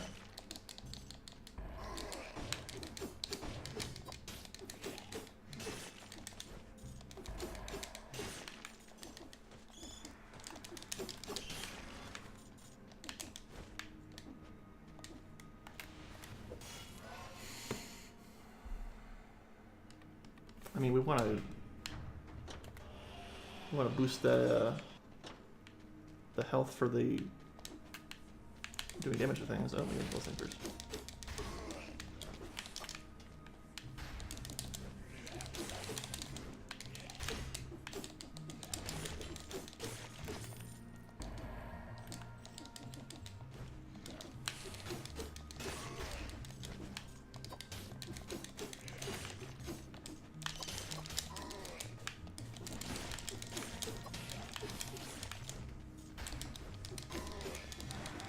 Ow.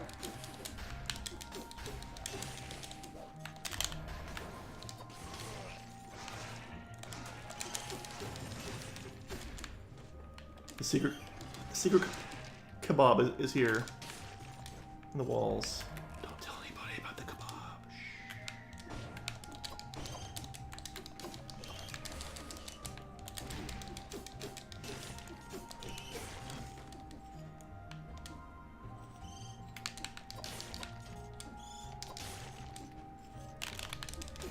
I don't know why I did that. That was extremely ineffective. I mean, it did something, but it was more of a flailing maneuver than a tactical one.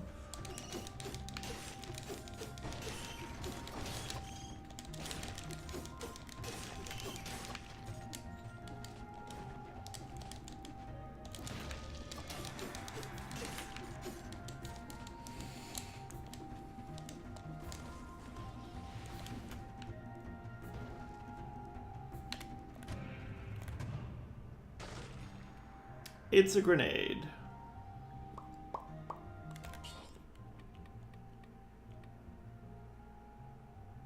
Yeah, not pretty happy with my weapon situation, at least grenade-wise.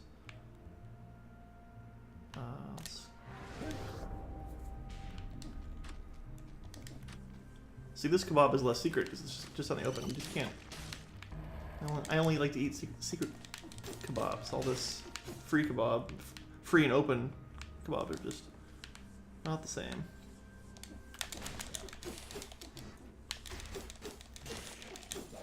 Ow.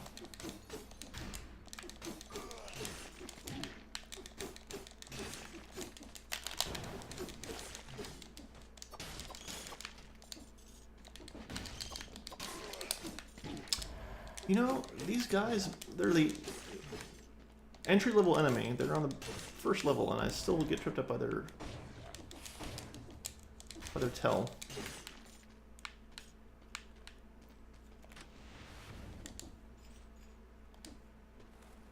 I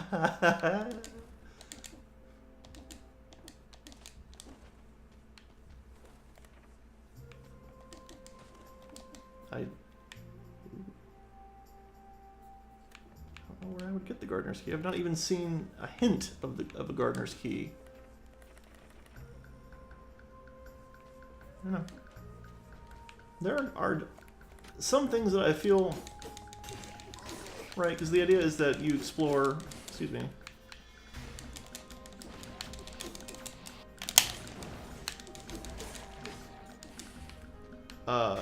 You know, to find stuff, but I feel like there's a few too many times in this where I felt like I don't know, like, where do I get the gardener key? Should I just hope that I find it at some point and then I'll know it exists, or yeah, it's just, I don't know. I wish it was a little more clear about stuff like that. I also don't know how to get the runes that are on the ground, because clearly there's something there, but oh, that was dumb. That was real dumb.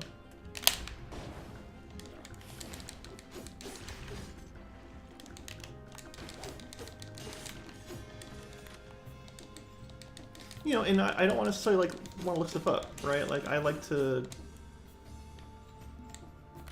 The perfect game. That's. Oh god. I don't think I want to challenge Rift right now.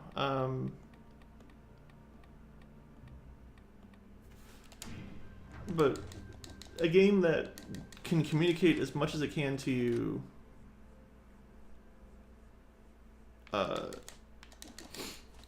without you having to go look in a wiki or ask someone on the internet what it means, the better. You know, there's something to be said about keeping the industry alive, right? You don't want to have everything handed to you on a plate, but especially in a game like this that is so dependent on runs, on run-throughs, revealing more and more, having some way to advance that would be nice. Excuse me while I die here.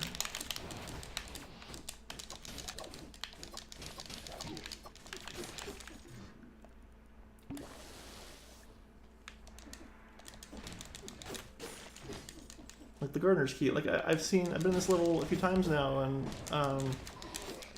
still no idea where the gardener's key is and how I get it. Maybe I should do a lot more exploring? Maybe. That might just be on me for not being as thorough as they want me to be.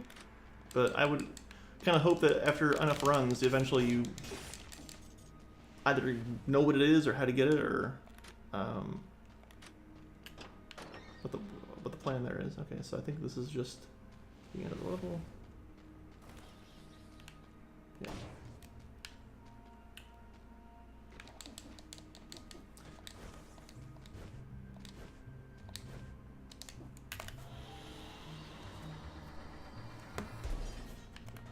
Nope. No, it's not that.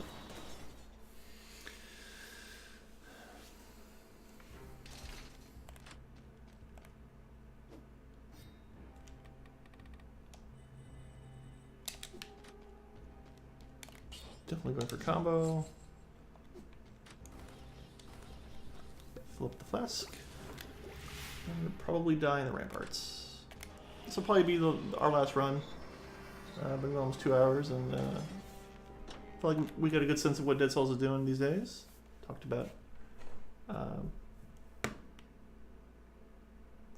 sort of the key elements to it that we've enjoyed, and what we hope gets improved upon. Like I said before, it's not something that I will want to play a ton of over and over again. Maybe that's a detriment to really kind of get a better sense of all that it does, but I tend to either go really deep on games or sort of, say, surface level, but get to know them enough to be able to talk about them and think about them, but not just to obsess about them, essentially. Oh, I can't open that door. Oh god. Can we get up to 4 for that? No?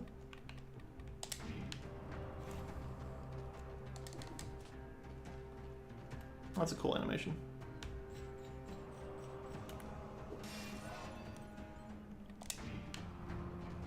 Guessing I don't... Yeah, 6 minutes. Not exactly blowing up the speedrun here, but... And again, it's cool that, that was bad. It has that element, you know, if you're looking to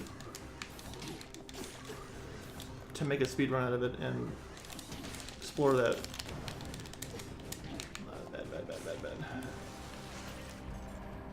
You know, if learning the systems through and through is the thing that you want to commit to, the game will reward you for that, versus just saying, oh, I did, you know, X amount of, you know, this was my time on a level. You know, like some sort of time-based leaderboard, versus the game actually rewarding you for that effort, by giving you more exploration, more items and stuff.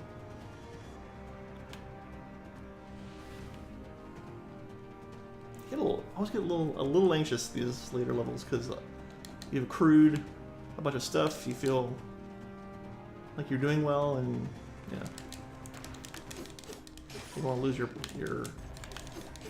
all your cells. Like, yeah, it has a good pace to it.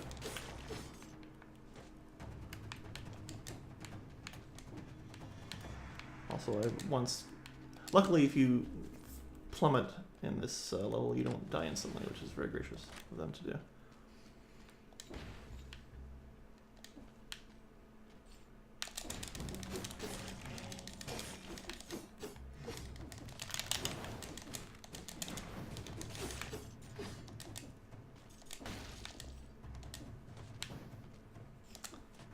those bow guys used to have that little dash they're doing. Makes them a little more difficult to deal with.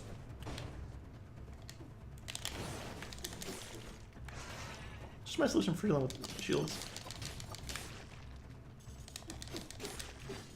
Basically use everything, use all things.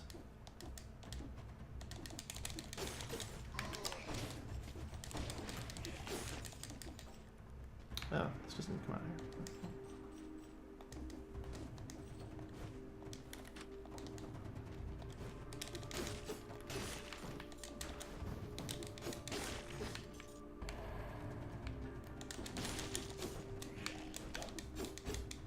Like, what's the purpose of this? I know it's procedurally generated, but it's a supply closet. It's where they keep all the brooms. It's fine.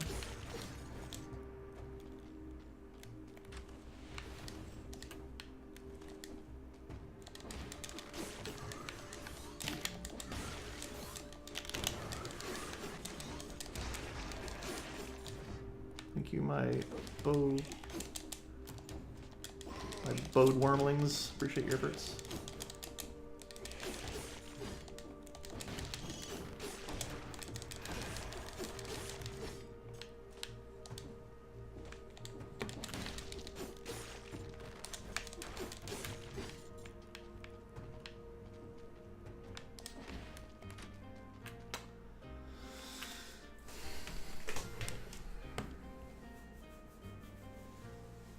I do like the stun. I wonder if the stun might be worth it at this point. It is a level. These are level 4, which it does also increase the level of items as you progress through the stages.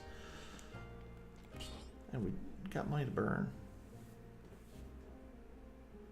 Yeah, I think the stun is worth the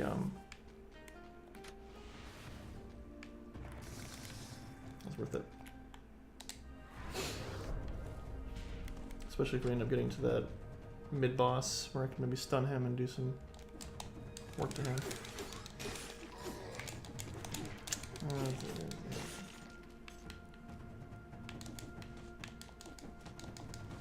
Oh my god. Oh my goodness.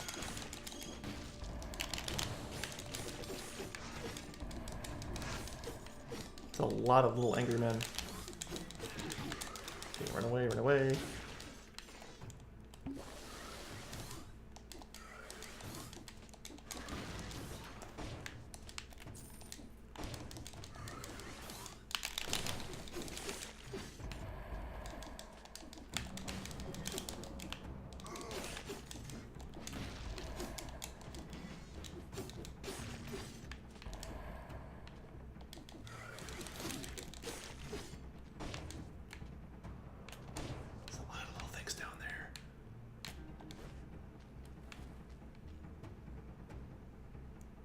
I think I have to go down there to deal with, yeah, that's fine.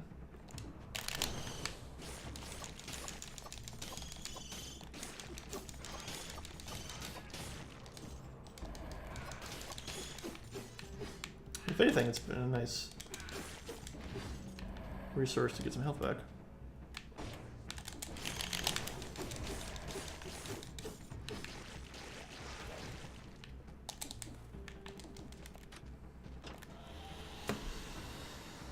Alright. It is boss time. It's a good way to end the stream. By beating the boss. No. Probably not.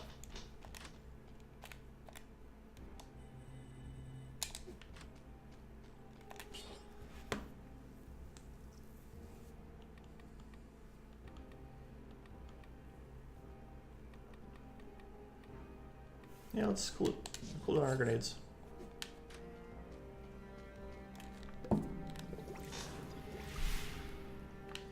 Alright.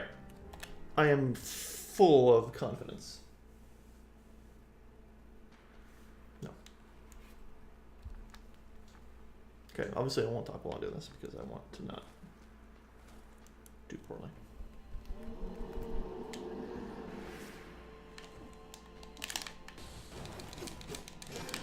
Stun does not last as long as I like.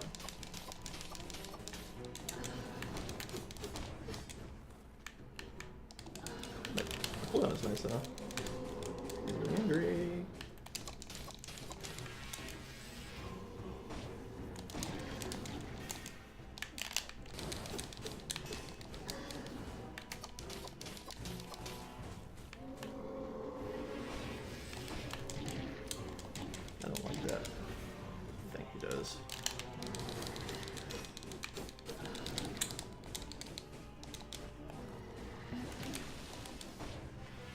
me while I was drinking. Not cool.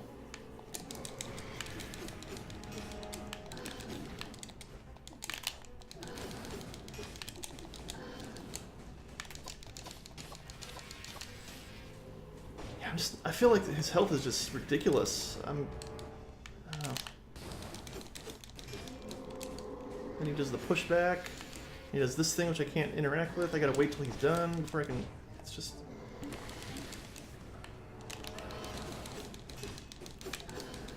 It's a lot of dancing to get around, and he has the.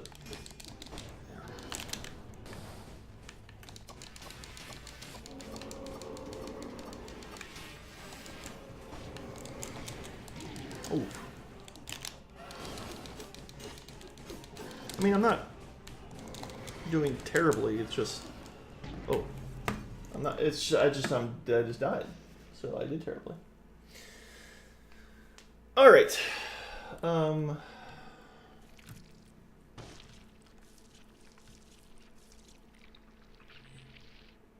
Yeah, I think I could eventually get a good handle on him. But that's going to do it for Dead Cells for tonight. Probably for a little while. I'll let them work on it more and come back to it maybe in the next update.